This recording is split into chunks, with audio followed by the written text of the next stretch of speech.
Assalamualaikum warahmatullahi wabarakatuh. Salam dan bahagia. Saya Firti Lestari dengan nomor induk mahasiswa 2019 08162 Manajemen 4A5 Universitas Sarjana Wiyata Taman Siswa Yogyakarta. Video ini dibuat dalam rangka memenuhi tugas UAS mata kuliah Manajemen Informasi dengan tema mengelola sistem global yang didampu oleh Ibu Aulia Rosiana, SEMM.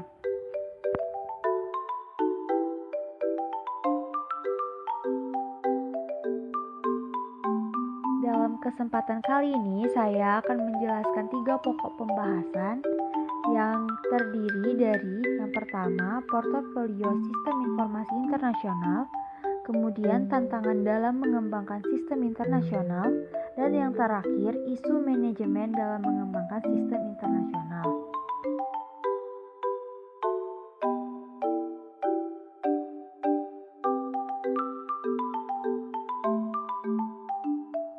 Pertama-tama, saya akan menjelaskan tentang portofolio sistem informasi internasional.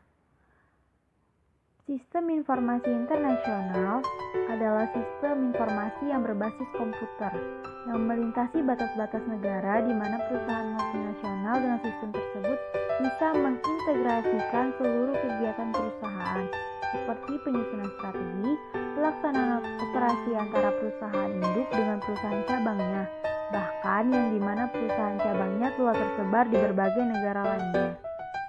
Dalam mengelola sistem informasi internasional, ada 3 pokok yang dihadapi oleh perusahaan-perusahaan dalam meraih posisi global, yaitu memilih strategi, mengatur bisnis, dan mengelola wilayah manajemen sistem.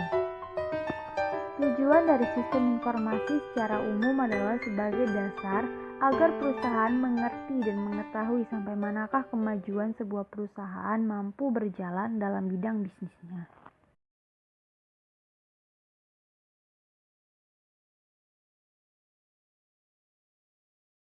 Dalam pembahasan sistem informasi internasional, terdapat pertumbuhan sistem informasi internasional yang terdiri dari mengembangkan arsitektur sistem informasi internasional. Arsitektur sistem informasi internasional atau International Information System Architecture terdiri atas sistem informasi dasar yang dibutuhkan oleh organisasi dalam mengordinasikan perdagangan dunia dan berbagai aktivitas lainnya.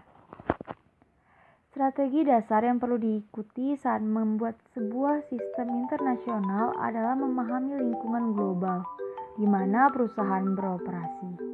Ini berarti memahami kekuatan pasar secara keseluruhan atau penggerak bisnis yang mendorong industri ke arah kompetisi global. Yang kedua, ada lingkungan global, penggerak dan tantangan bisnis. Pada penggerak bisnis global ada 2 kelompok, yaitu faktor budaya umum dan faktor bisnis umum. Di mana faktor budaya umum ini yang mudah dikenali dan tidak menggerakkan internasional sejak Perang Dunia Kedua. Teknologi informasi, komunikasi, dan transportasi telah menciptakan desa global di mana komunikasi dengan telepon, televisi, radio, atau jaringan komputer di seluruh dunia tidak lagi sulit dan tidak lebih mahal daripada komunikasi secara langsung. Faktor terakhir untuk dipertimbangkan adalah perkembangan dasar ilmu pengetahuan global. Faktor-faktor budaya umum ini menyebabkan internasionalisasi dalam beberapa faktor globalisasi bisnis yang khusus yang mempengaruhi hampir seluruh perindustrian. Perkembangan teknologi komunikasi yang canggih dan kemunculan budaya dunia menciptakan kondisi untuk pasar global.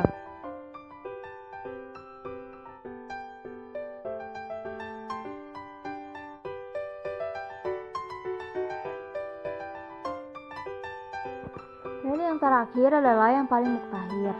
Sebagian besar perusahaan memperoleh sistem internasional yang campur aduk dari masa lalu, yang sering didasarkan pada konsep pengembangan pemrosesan informasi pada tahun 1960-an.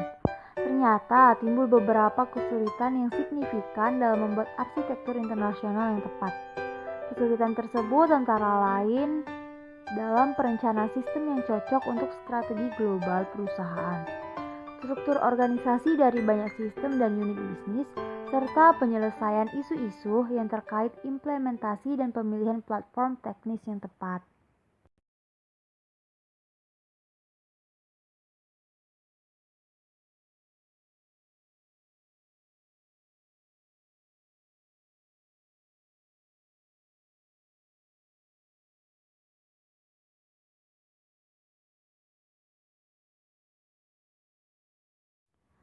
Kemudian, pokok pembahasan yang kedua adalah tantangan dalam mengembangkan sistem internasional. Tantangan bagi manajemen dalam mengembangkan sistem global adalah yaitu yang pertama, menyepakati kebutuhan penggunaan bersama. Kedua, membawa perubahan ke dalam proses bisnis. Yang ketiga, mengkoordinasikan pengembangan aplikasi. Keempat, mengkoordinasikan peluncuran peranti lunak. Dan yang kelima, mendorong penggunaan lokal untuk mendukung sistem global.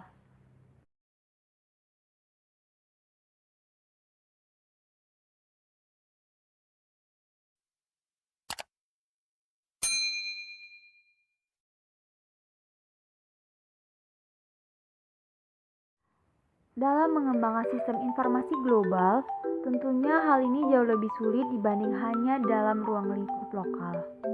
Selain karena cangkupan negara yang luas, pengembangan sistem informasi global di suatu negara bisa berbeda-beda tantangannya dengan negara lainnya. Hal ini disebabkan oleh beberapa kendala yang mungkin terjadi dalam prosesnya. Di antaranya adalah sebagai berikut: kendala budaya, kendala politik, kendala geoekonomik, dan kendala kurangnya dukungan dari anak perusahaan, serta kendala-kendala yang lainnya.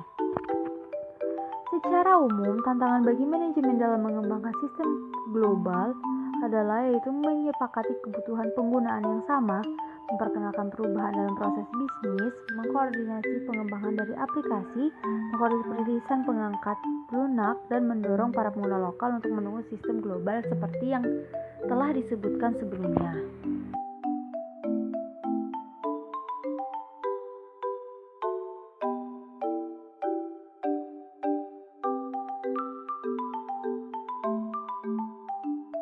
Kemudian yang terakhir ada isu manajemen dalam mengembangkan sistem internasional. Ketika perusahaan menentukan suatu model bisnis global dan strategi sistem, mereka harus memilih perangkat keras, perangkat lunak, dan standar jaringan seiring dengan aplikasi sistem yang utama untuk mendukung proses bisnis global. Tantangan yang utama adalah menemukan cara untuk menstandarkan platform komputasi global. Ketika terdapat banyak sekali variasi dari unit operasi yang satu ke unit operasi yang lain, dari satu negara ke negara yang lain.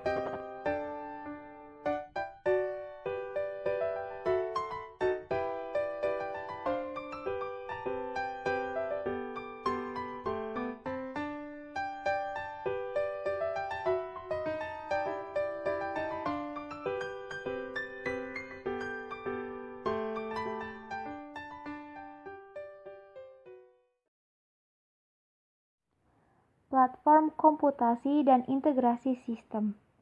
Perkembangan arsitektur sistem informasi lintas negara yang didasarkan pada konsep sistem inti menimbulkan pertanyaan mengenai bagaimana sistem inti yang baru akan cocok dengan sejumlah aplikasi yang ada dan yang telah dikembangkan di seluruh dunia oleh divisi-divisi yang berbeda, orang-orang yang berbeda, dan untuk jenis-jenis perangkat keras komputasi yang berbeda. Tujuannya adalah mengembangkan sistem global, terdistribusi, dan terintegrasi untuk mendukung proses bisnis digital yang melintasi batas-batas antar negara. Kemudian ada konektivitas. Konektivitas adalah kemampuan untuk menghubungkan sistem dan orang-orang dari perusahaan global ke dalam sebuah jaringan yang terintegrasi. Sama halnya dengan sistem telepon, tetapi dengan kemampuan transmisi suara, data, dan gambar. Masalah-masalah yang terdapat dalam jaringan internasional adalah yaitu kualitas layanan, keamanan, biaya dan tarif, penundaan dalam pemasangan, kualitas layanan internasional yang lemah, batasan-batasan peraturan dan kapasitas jaringan.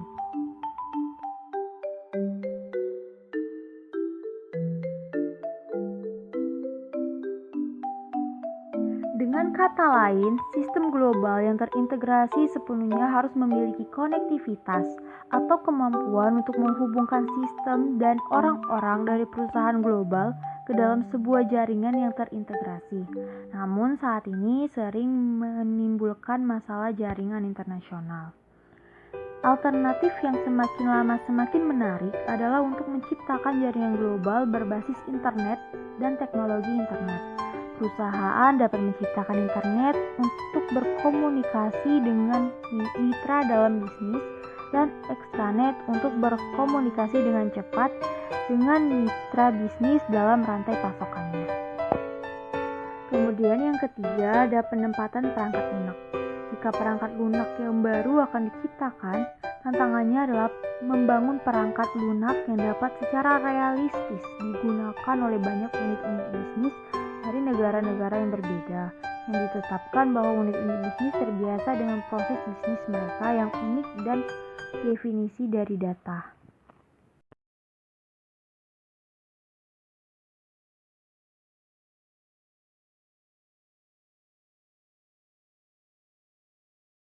Sekian yang bisa saya sampaikan. Mohon maaf apabila terdapat banyak kekurangan.